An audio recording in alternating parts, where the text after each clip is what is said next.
Assista agora a programação de uma parceira da TV Educação, Caminho para o Saber.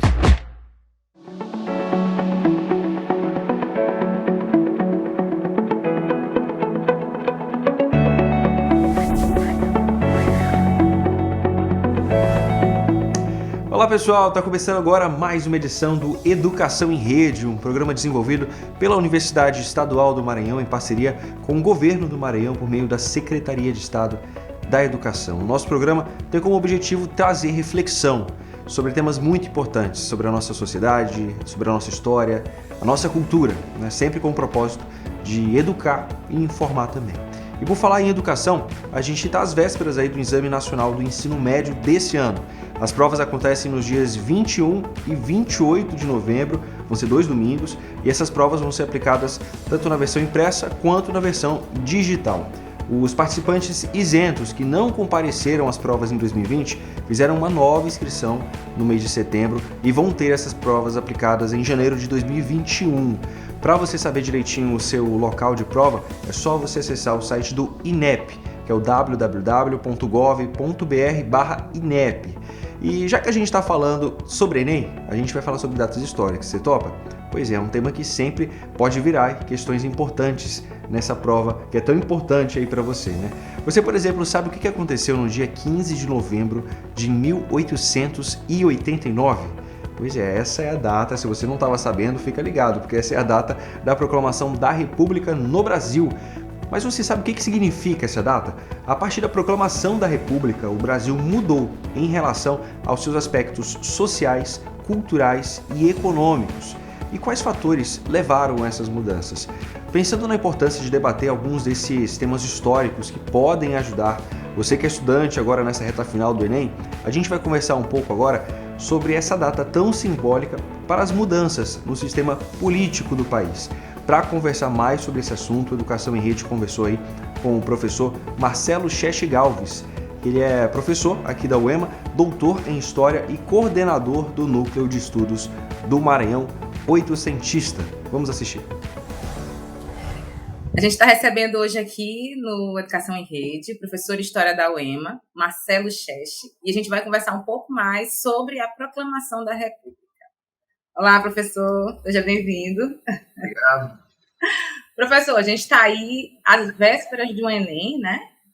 E essas datas históricas são extremamente importantes para esses momentos de prova, a gente sabe que elas sempre estão presentes. E então eu queria que a gente falasse um pouquinho sobre o que foi a proclamação da República e qual era o contexto do país nesse momento. Bom, de fato, essas datas nos dão oportunidade, né, muitas vezes, de falar para um público mais amplo sobre questões que importam, né? Acho que é importante a gente pensar que, naquele momento, 1889, uma parte importante do mundo vivia em sistemas republicanos, né? No continente americano, por exemplo, o Brasil era a única exceção, né? E a ideia de república entre nós tínhamos uma tradição de monarquia muito grande, né, com os portugueses. A ideia de república entre nós começa a ganhar importância na década de 1870. Isso tem uma relação com as transformações que o país vivia naquele momento, né? A Guerra do Paraguai deu ao exército brasileiro um nível de profissionalização que ele não tinha e um desejo de participação política. As pressões pelo fim da escravidão eram crescentes, as pressões internacionais, os fluxos de imigrantes europeus para o Brasil cada vez maiores, e junto com isso o desenvolvimento da cultura do café, originalmente no Rio de Janeiro, mas naquele momento principalmente em São Paulo, né? E essa é uma transformação importante, porque os cafeicultores paulistas vão abraçar o projeto de república, né? Porque o projeto de república trazia junto com ele a ideia de federação, a ideia de autonomia das províncias, e isso interessava muito as províncias que enriqueciam naquele momento, como o caso de São Paulo, né? Então é um tempo de muitas transformações. E houve muita resistência nesse momento de quem era favorável ao Império? Olha, é importante pensar que, bom, a nossa proclamação da República ela se dá sem muitos sobressaltos, né? Quer dizer, não há um grande episódio que marque a proclamação da República. E isso acontece, em parte, porque a base de sustentação do Império era a escravidão. Né? Quer dizer, nós nos mantivemos como um território unido após a independência e durante 60 anos, graças a um pacto das nossas elites em torno da manutenção da escravidão. A escravidão é a grande base que une os grandes proprietários desse país de norte a sul. Com as pressões internacionais, especialmente britânicas, com as mudanças no mundo e a abolição da escravidão em 1888, o Império perde muito da sua base política. Isso acho que ajuda a entender um movimento em que muito mais o Império cai do que é derrubado. Não é? Evidentemente que os monarquistas existiam e existirão durante muito tempo, e é curioso pensar, inclusive, né, uma parte da população recém-liberta que vai incorporar o receio de que agora, com a República, a condição de liberto pudesse ser alterada, que a escravidão, de repente, pudesse voltar, mas isso é muito pontual. Quer dizer, de um modo geral, a República é instaurada no Brasil sem muito sobressalto. E sobre a influência positivista nesse momento? Ela trouxe muitas mudanças nos referenciais do país. Eu acho que quando a gente pensa em um projeto de república, na verdade, existiam muitos projetos de república ali. Quer dizer, a República dos Cafeicultores de São Paulo era a república como sinônimo de federalismo, né? Sinônimo de ampla autonomia das províncias. A inspiração era os Estados Unidos, por exemplo. Quando nós pensamos a ideia de república no Exército Brasileiro, no alto oficialato, a república que está ali no horizonte é a positivista, né? Quer dizer, uma certa ideia de progresso, a própria ideia da monarquia como substituída pela república num processo de evolução natural das sociedades, que é um dos princípios do positivismo, a ideia do Estado laico, né, separado da Igreja, que nós vamos adotar na Constituição de 1891, que é a primeira Constituição da República, enfim. Ali no Exército há uma ideia de república que vai ser majoritária durante os primeiros anos, né? O Deodoro da Fonseca é o primeiro presidente, o segundo é o Floriano Peixoto, mas logo em seguida os cafeicultores assumem o poder, né? Com a eleição do Prudente de Moraes. Então, dá para dizer que os 4 ou 5 primeiros anos foram anos prioritários de uma república de inspiração positivista, sim, mas que logo depois isso se modifica com a chegada ao poder, digamos mais plenamente, dos cafeicultores de São Paulo e de Minas Gerais. Professor, quando a gente fala de Maranhão, como é que foi essa configuração da proclamação da República aqui? Olha, eu vou aproveitar a tua pergunta para sugerir uma leitura de um livro muitíssimo interessante que saiu agora, do Matheus Gatto, que é um professor da Unicamp e que foi aluno aqui no Maranhão, aluno da UFMA, hoje ele é professor da Unicamp. Ele acaba de lançar um livro chamado O Massacre dos Libertos. Né?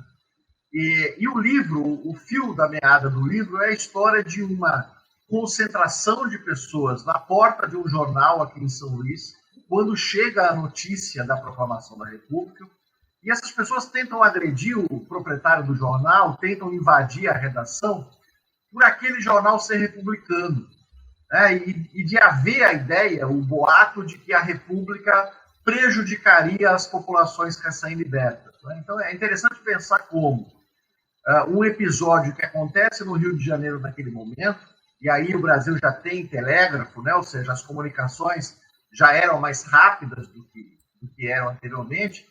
No dia seguinte, quer dizer, você tem na província uma leitura de que a proclamação da República poderia, né, numa província de base tão escravista como o Maranhão, alterar a questão da mão de obra. De um modo geral, o que vai acontecer com as elites políticas aqui do Maranhão, e é um padrão, né, que nós podemos acompanhar em outros lugares, é a gradativa acomodação desses grupos no novo sistema político.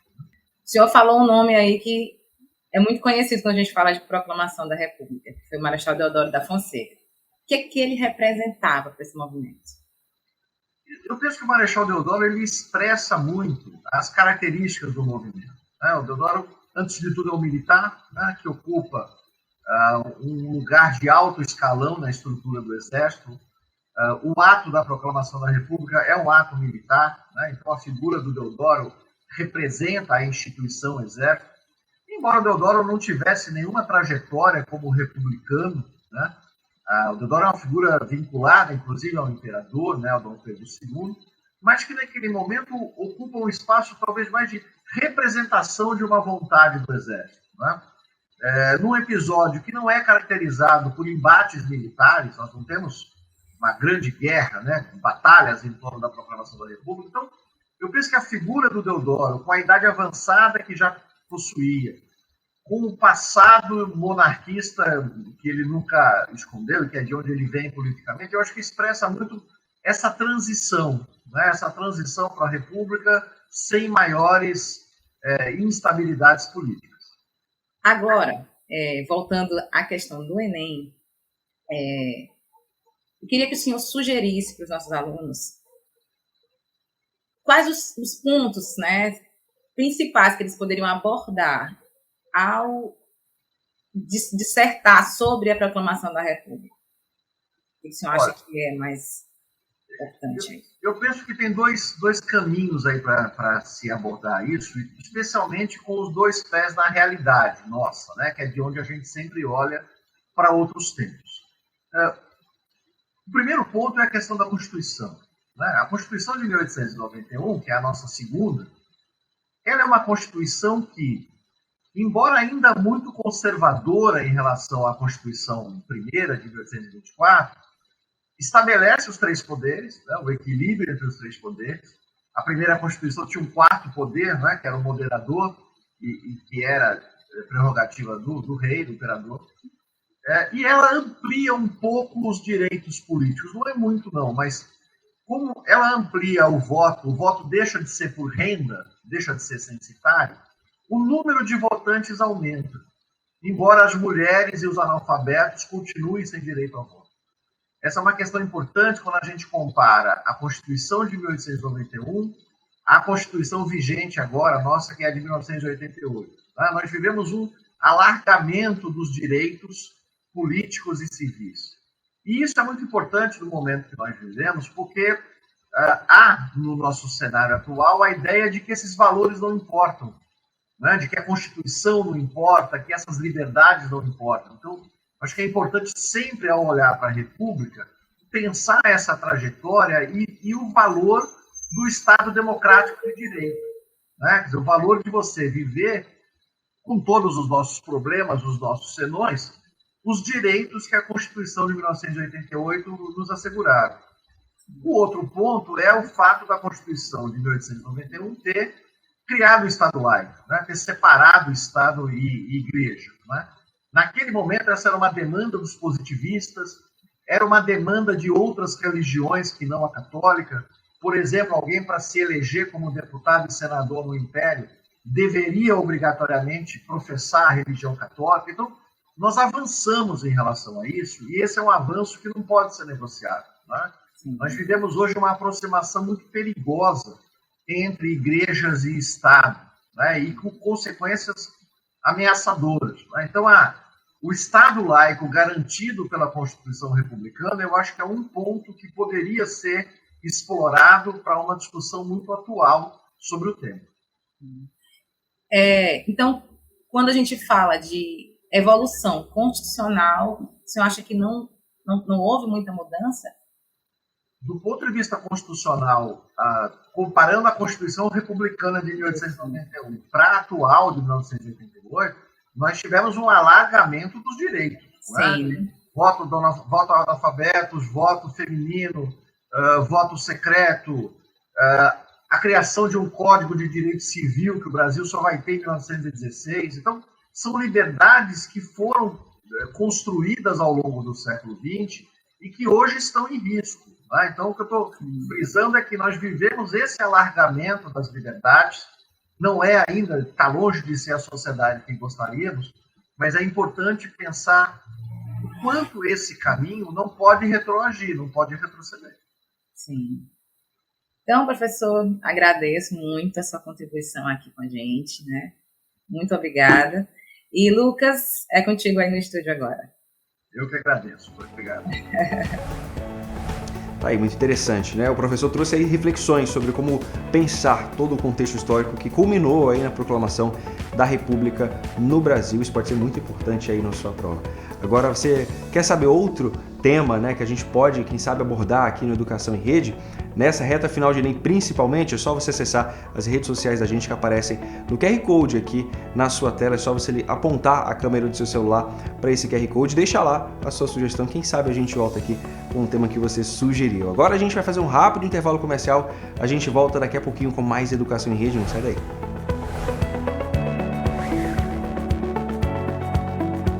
Olá pessoal, vocês estão gostando da Educação em Rede dessa semana? Você quer rever outros programas que já foram exibidos? Eles estão todos disponíveis na plataforma Gonçalves Dias ou no canal da UEMA no YouTube.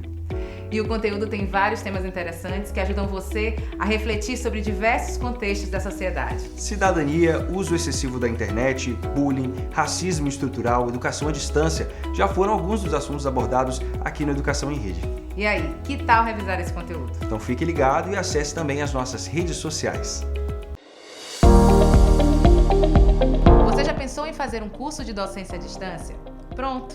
A UEMA, em parceria com a CAPES e a Universidade Aberta de Portugal, oferecem o curso Formação para a Docência Digital em Rede. Você não vai perder essa oportunidade, né? O curso é online, gratuito e com certificação dupla, garantida pela UEMA e pela Universidade Aberta de Portugal. As inscrições já estão abertas e vão até o dia 16 de novembro. Para mais informações, acesse escadauema.com.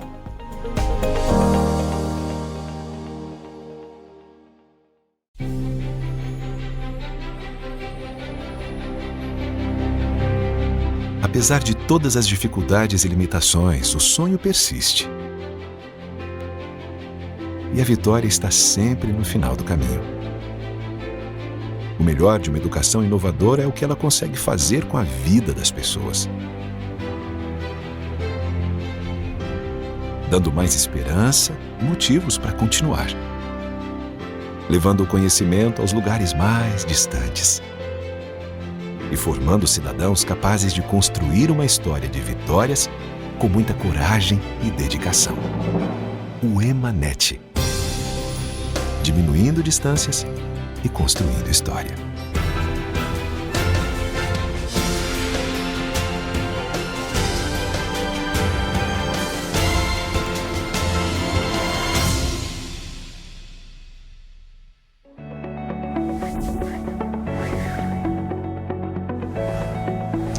Estamos de volta com a Educação em Rede e a gente estava falando sobre datas importantes no bloco anterior e a gente vai continuar falando nesse bloco também. Você sabia que no dia 13 de novembro é celebrado o Dia Mundial da Gentileza? Pois é, no dicionário a palavra gentileza está classificada como um substantivo feminino que significa qualidade ou caráter de gentil, ação nobre, distinta ou amável. Um sentimento tão importante nesse período de pandemia que muitas pessoas tiveram suas vidas modificadas, na verdade. Acho que um gesto de gentileza é sempre muito importante e muito bem-vindo também. A ideia de criar uma data para esse assunto surgiu numa conferência em Tóquio, realizada em 1996, que reuniu grupos que propagavam o conceito pelo mundo. O movimento foi criado com a finalidade de motivar as pessoas a criar um mundo mais gentil, principalmente no ambiente de trabalho, que é onde passamos a maior parte do tempo de nossas vidas. A data também é uma homenagem ao poeta José da Trino, que ficou conhecido como o Profeta Gentileza. Ele, na década de 1970, andava pelas ruas do Rio de Janeiro espalhando palavras de bondade e que ele pintava ali nos muros da cidade. Uma das suas frases célebres é gentileza gera gentileza. Eu tenho certeza que você já escutou essa frase em algum dia na sua vida. O Profeta Gentileza morreu aos 79 anos em 1996, mas a sua obra inspirou artistas como Marisa Monte. E também em 2002 ele foi homenageado no Carnaval do Rio de Janeiro, sendo o enredo da escola de samba. Acadêmicos do Grande Rio, com um desfile preparado pelo carnavalesco maranhense Joãozinho 30. A mensagem principal do enredo era gentileza gera gentileza, amor. É isso, praticar pequenos atos de gentileza com o próximo é muito importante e a gente vai continuar falando sobre esse assunto com o psicólogo Cláudio Guida de Souza. Ele que é chefe da divisão psicossocial da Universidade Estadual do Maranhão e já é um parceiro aqui do nosso programa. E para falar mais sobre esse assunto, a gente está recebendo aqui no Educação em Rede o profissional psicólogo Cláudio Guida de Souza, que é chefe da divisão psicossocial da Universidade Estadual do Maranhão e parceiro aqui já da Educação em Rede. Seja muito bem-vindo, professor. Olá, Lucas, tudo bem contigo? Tudo certo, tudo tranquilo. É um prazer estar aqui mais uma vez nesse programa tão empolgante, tão informativo, tão instigante, que é o Educação em Rede, para falar de um assunto tão necessário, né? Nas relações humanas que, em não poucas vezes, são tão complexas. Pois é. Professor, a gente está passando por um momento de pandemia, a gente passou por um período de isolamento social muito forte, foram muitas perdas, muitas famílias foram impactadas por esse momento.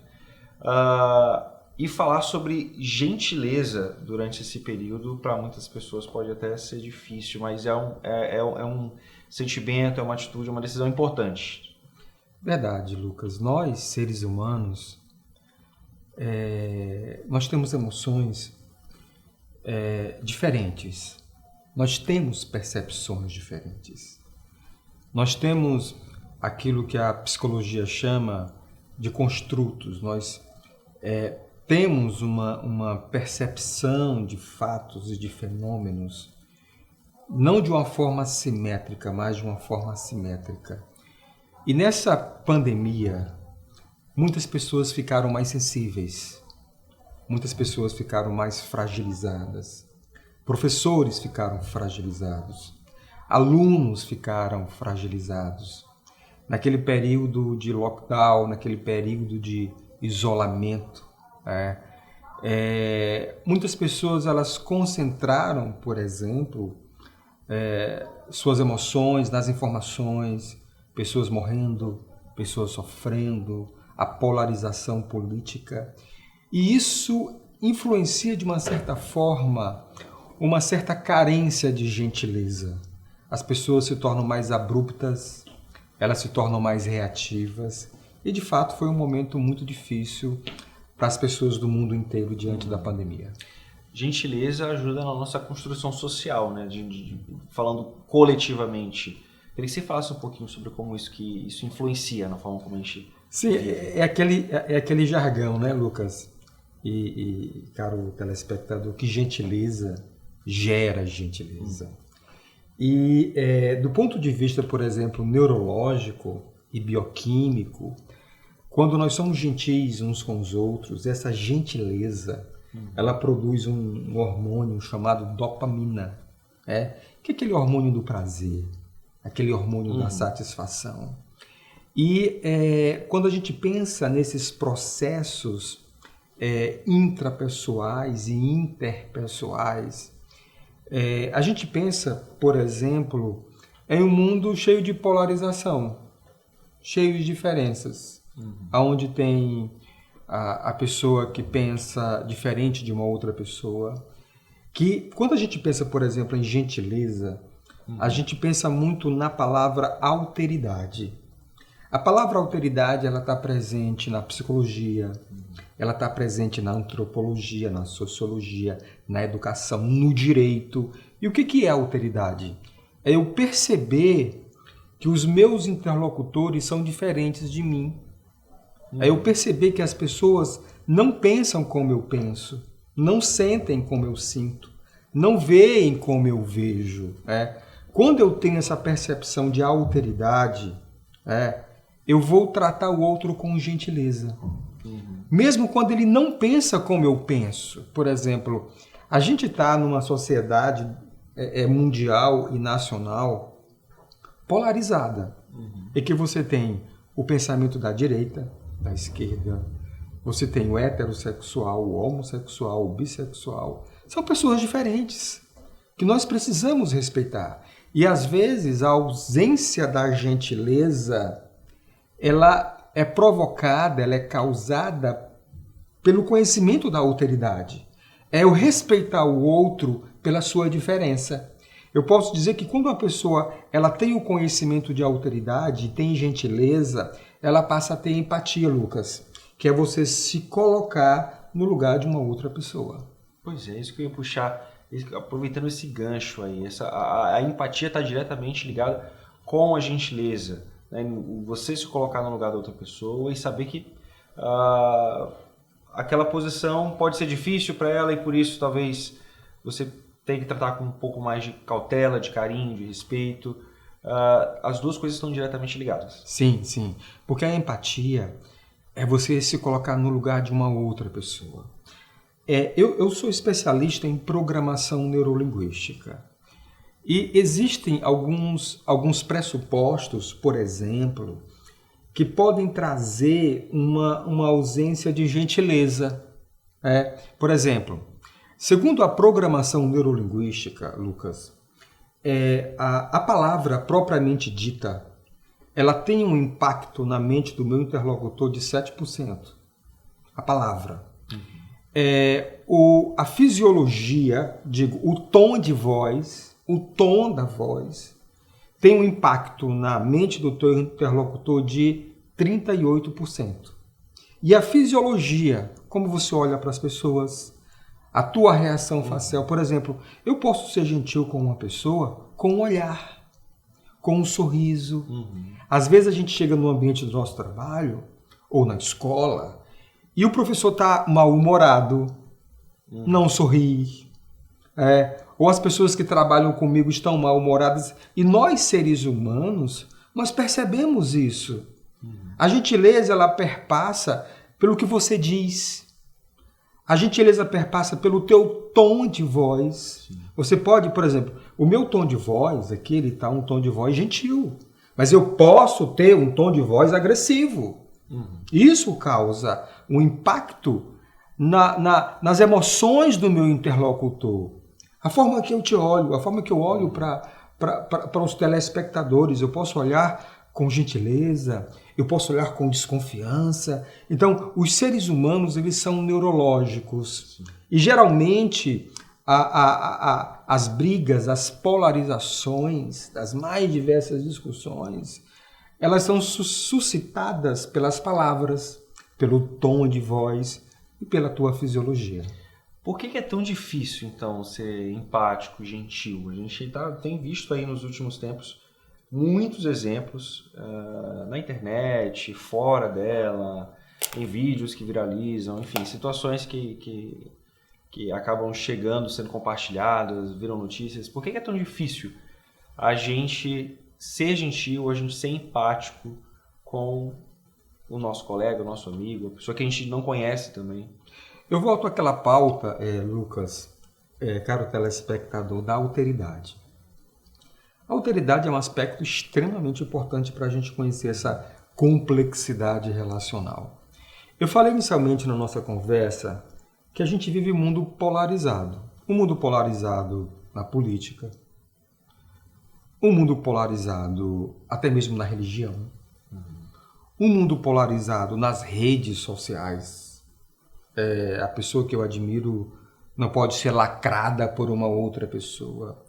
Você tem, por exemplo, nessa pandemia, aconteceram muitos conflitos familiares, grupos de WhatsApp, pessoas saindo, pessoas sendo removidas. Porque as relações humanas, elas são complexas, elas são difíceis. Existe um princípio na neurolinguística que diz o seguinte, que as relações intrapessoais, que é a relação que eu tenho comigo mesmo, é a causa das relações interpessoais. Se eu consigo gerenciar as minhas emoções, se eu consigo me conhecer de verdade, se eu consigo perceber as minhas fragilidades, eu vou ter uma grande probabilidade, uma grande possibilidade de ter relações interpessoais saudáveis, de respeitar a individualidade do outro. Então, a gentileza, ela começa conosco. Eu preciso ser gentil comigo. Eu preciso ser gentil com as pessoas que estão mais próximas de mim. Depois, as pessoas que fazem parte da minha atividade laboral. Então, assim, as relações humanas, elas são complexas. E o primeiro ponto para que nós sejamos Gentis, de fato, é eu ter o domínio próprio, é eu dominar as minhas reações, é eu dominar as minhas mais atividades emocionais que muitas vezes não concordam com aquilo que eu vejo ou com aquilo que eu sinto. Isso tem a ver com saúde mental? Sim, perfeitamente. Porque, assim, vocês imaginam, vamos imaginar que João e Maria trabalham na mesma empresa. Trabalham aqui na Universidade Estadual do Maranhão. Sim. E aí eles têm uma desavença, né? Maria provoca uma mágoa em João, tem uma briga ali laboral, tudo tal. Sim. E aí eles não conversam, eles não tratam o assunto. E isso vai virar o quê? Vai virar uma mágoa, vai virar um desconforto emocional. E eles não se falam mais. Eles estão no mesmo ambiente de trabalho, mas não se olham, não se falam. São palavras curtas. E isso causa um incômodo emocional. Isso pode acontecer, pode ter o quê, Lucas? Gatilhos. Ele começa a ter ódio de João, começa a ter problemas, que começa a levar esses problemas para casa, levar esses problemas para a sala de aula, enfim. Então, assim, a doença mental, ela sempre é processual. Ninguém, por exemplo, nunca fica deprimido do dia para a noite, ansioso do dia para a noite, com humor bipolar do dia para a noite, com outras doenças mentais, as mais diversas do dia para a noite. Isso é processual e acontece geralmente com uma desavença relacional. Perfeito. E o fato de ser gentil, agora falando sobre o poder da gentileza, né? A gentileza gera gentileza, como você falou. Isso melhora o dia a dia das pessoas. Bom dia, uma ajuda, um agradecimento. Porque, na verdade, Lucas, é o seguinte, a gente costuma falar que gente tem o poder de curar gente. E gente tem o poder de adoecer gente. Eu me lembro que, em um certo atendimento, eu atendi uma jovem, e ela começou a falar, e passou 30 minutos, 60 minutos, e indo para 80 minutos e ela não parava de falar. E aí eu já estava incomodado com aquilo tudo. Eu falei, eu posso falar alguma coisa para você? Ela disse, não, você já me ajudou. Eu só queria ser ouvida por alguém. Às vezes a gente parar para ouvir o que o outro tem para falar é um sinal de gentileza. Porque às vezes a gente sempre quer falar, mas não tem a gentileza de ouvir o outro. O que o outro tem a falar? Então, gente tem o poder de curar gente. Mas gente também tem o poder de adoecer gente. Então, a gentileza é um construto que vai gerar dentro de nós as mais diversas emoções que vão fortalecer o nosso sistema imunológico. Agora, professor, só para a gente ir caminhando aqui para o fim da nossa entrevista, queria que a gente falasse um pouquinho sobre essa coisa de repercutir muito quando alguém é gentil, quando isso acaba virando uma notícia, por exemplo. É muito comum virar notícia, é até estranho, quando alguém é gentil com outra pessoa, alguém achou uma carteira com dinheiro e devolveu. Enfim, por que você acha que isso vira notícia, gera interesse, enfim? Na verdade, assim, Lucas, a gente tem uma percepção do ser humano de uma forma multifacetada. A história tem uma percepção do ser humano, a antropologia, a sociologia, a filosofia, a psicologia, a teologia. E o ser humano na história sempre foi aquele sujeito egoísta, aquele sujeito que só consegue olhar para o seu próprio umbigo, aquele sujeito que gosta de falar das suas próprias justiças. E quando, por exemplo, alguém tem esse estereótipo de gentileza, coloca na rede social, bate um selfie, eu ajudei uma pessoa pobre, eu ajudei... E talvez isso não seja o sinônimo de gentileza. A gentileza é algo espontâneo, é algo que é construído nas relações adversas, nas relações que acontecem em relacionamentos, na família, na atividade laboral. A gente tem muitos problemas na atividade laboral. Então, assim, eu penso que a gentileza, ela acontece de dentro para fora. Tem um livro chamado, muito interessante, do processo penal. Quando falo de alteridade, de gentileza, a gente perpassa por todas as áreas, que é a teoria dos jogos. Muito interessante. E a teoria dos jogos, ela implica em eu conhecer os meus interlocutores. Eu conhecer a fragilidade dos meus interlocutores. Eu conhecer o humor dos meus interlocutores. Por exemplo, eu conhecer o humor que já foi ensinado por Hipócrates, médico grego, que ele dizia que nós, seres humanos, somos detentores de 4 temperamentos: sanguíneo, colérico, fleumático, melancólico. A teoria dos jogos implica em conhecer, por exemplo, o teu humor. Eu sei que Lucas é um cara colérico. Eu vou saber falar com ele. Eu vou saber lidar com ele. Eu sei que a minha esposa, ela é fleumática. Eu vou trabalhar com ela para que ela se sinta bem. É aquilo que a psicologia chama de rapport. O que é rapport? É eu ter uma sincronia comunicativa com o meu interlocutor. Então, a gentileza, ela não é setorial. Sim. Ela não é simplesmente situacional. Ela é construída na nossa vida. Então, quando você olha uma pessoa, poxa, aquela pessoa foi gentil, nossa, que coisa grandiosa, que coisa maravilhosa. Enquanto isso deveria ser uma prática do nosso dia a dia, nas nossas mais diversas relações. A nível de informação e por curiosidade, o colérico é o quê? Colérico. Sanguíneo e colérico são pessoas que têm são pessoas extrovertidas. Pessoas que gostam de falar e tal. Mas o colérico é a pessoa que é mais reativa. Sim. Ela ali aparentemente é quieta, mas ela tem reações às vezes explosivas. Elas guardam sentimentos. O sanguíneo não. O sanguíneo fala na hora, fala na lata. Sentiu, fala. O fleumático é o sujeito que tudo para ele tá bom. É o cara que não se esquenta com muita coisa. E o melancólico, ele é muito introspecto e geralmente ele é perfeccionista. Então, assim, é interessante que nós conheçamos os humores, os temperamentos, para que nós sejamos gentis. Porque as pessoas, elas recebem as palavras e os processos emocionais diferentes. Agora, Lucas, telespectadores, não é fácil. Relacionamentos humanos não é fácil.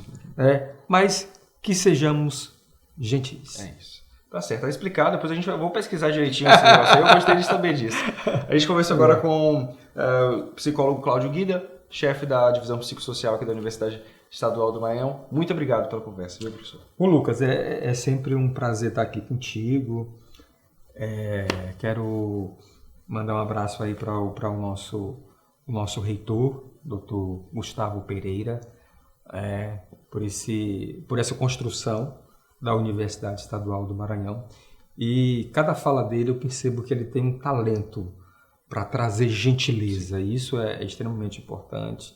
Um abraço também para o nosso pró-reitor da Progep, Dr. Rômulo Travassos, e também o professor Luiz Álvaro, que é da qualidade de vida, ligado ao SOP, que é o Serviço de Orientação Psicológica e Psicopedagógica.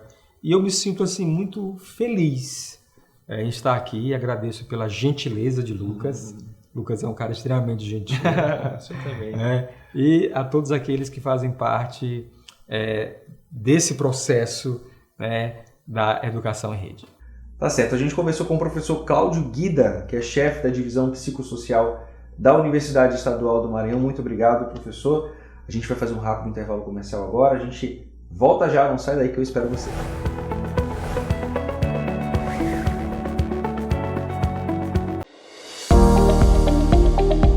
Você já pensou em fazer um curso de docência à distância? Pronto!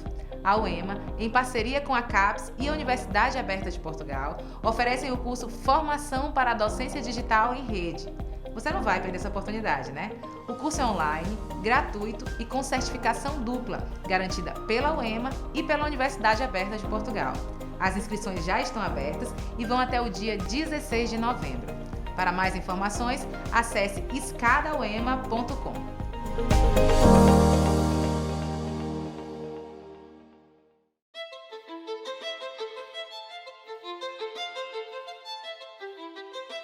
Tudo começa pelo primeiro degrau. Os ambientes estão em constante transformação e poder acompanhar as mudanças faz parte do processo de evolução. Hoje, a sala de aula mudou e virou a nossa casa. Professores precisam se adaptar à nova realidade, mas não precisam passar por isso sozinhos. Quem quer chegar ao topo não pode apenas ficar esperando. É preciso subir degrau por degrau. Escada.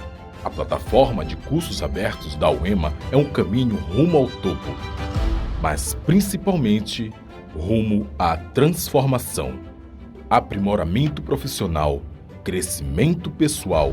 A plataforma aproxima as pessoas dos seus objetivos.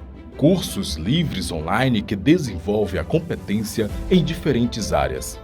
Mais de 400 mil usuários em todo o território nacional e em outros 59 países. Escada. Experiência e eficiência compartilhando conhecimento e qualificação. Uma plataforma interativa e de fácil acesso, inovadora no uso das tecnologias e atualizada constantemente. A pandemia alterou a vida de milhões de pessoas. Professores e alunos dormiram em um mundo e acordaram em outro completamente diferente, com novas demandas e exigindo novas habilidades. Ficar parado no meio da escada não é uma opção. Buscar o aperfeiçoamento profissional é o caminho. Um caminho que não precisa ser trabalhado sozinho. CAPES e UEMA unidas em prol da educação. Uma parceria que vai ampliar as oportunidades de formação docente. É a expertise da UEMA em desenvolver alternativas inovadoras por meio da plataforma Escada, aliada ao compromisso da CAPES com a formação continuada de professores. 2 instituições por uma educação melhor e mais qualificada no Brasil. 300 mil vagas. 5 cursos especialmente idealizados para os professores, gratuitos e com certificação, com foco na nova realidade que é aprender, trabalhar e evoluir. Mesmo que não saibamos quando tudo isso vai passar, podemos pelo menos ter uma certeza, a de que um dia tudo isso vai passar. E até lá, a CAPES e a UEMA serão promotoras do conhecimento, do aprimoramento, do aperfeiçoamento profissional e, é claro, da formação de professores. Enquanto houver esperança, sempre haverá um caminho, degrau por degrau, até o topo da escada.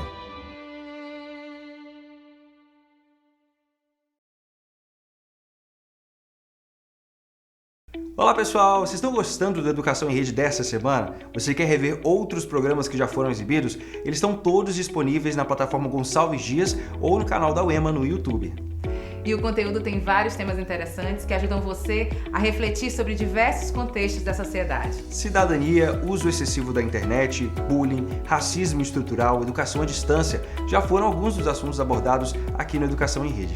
E aí, que tal revisar esse conteúdo? Então fique ligado e acesse também as nossas redes sociais.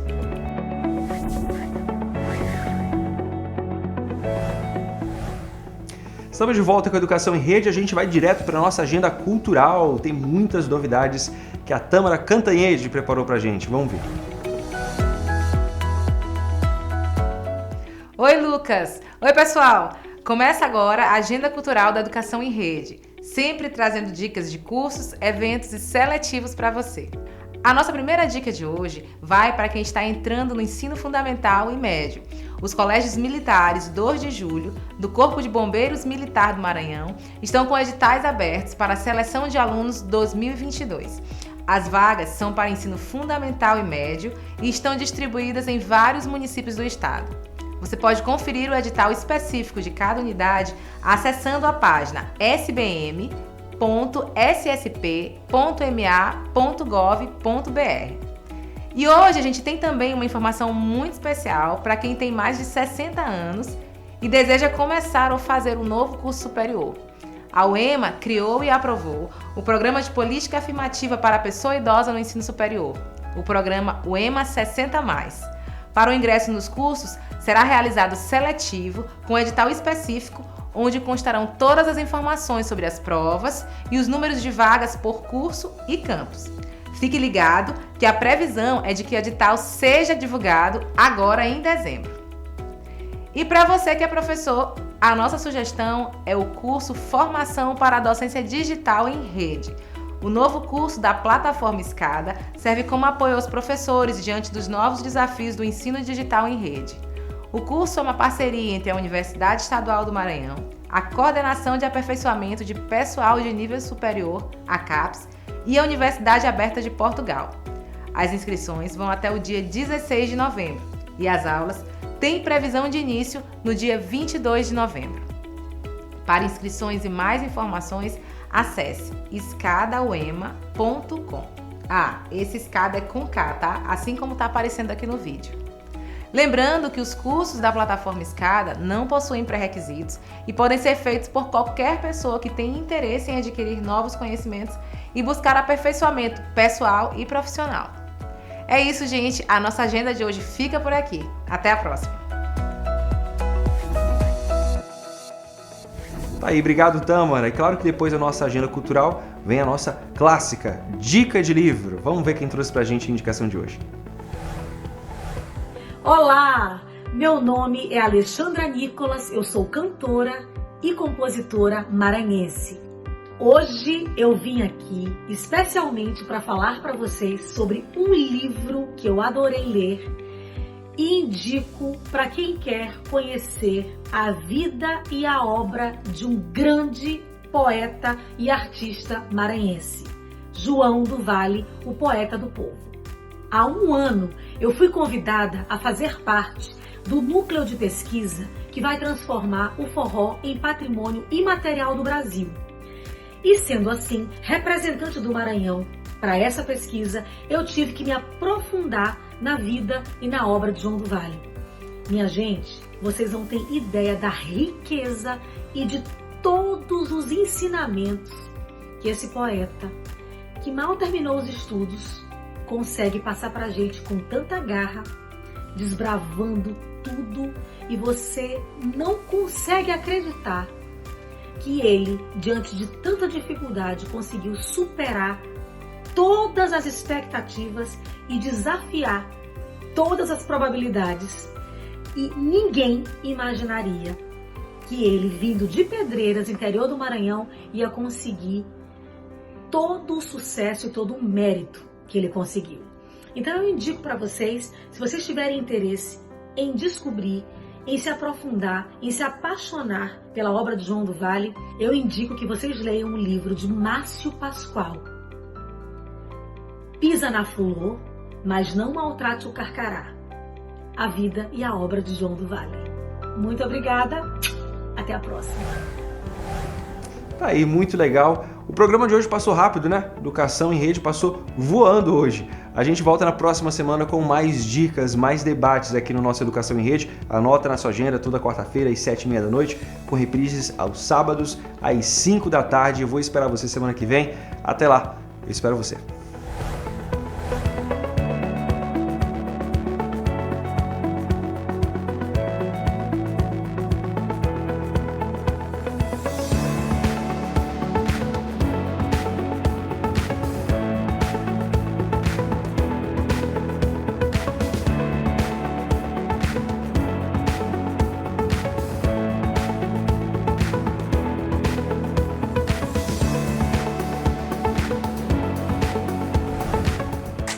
Parceira da TV Educação.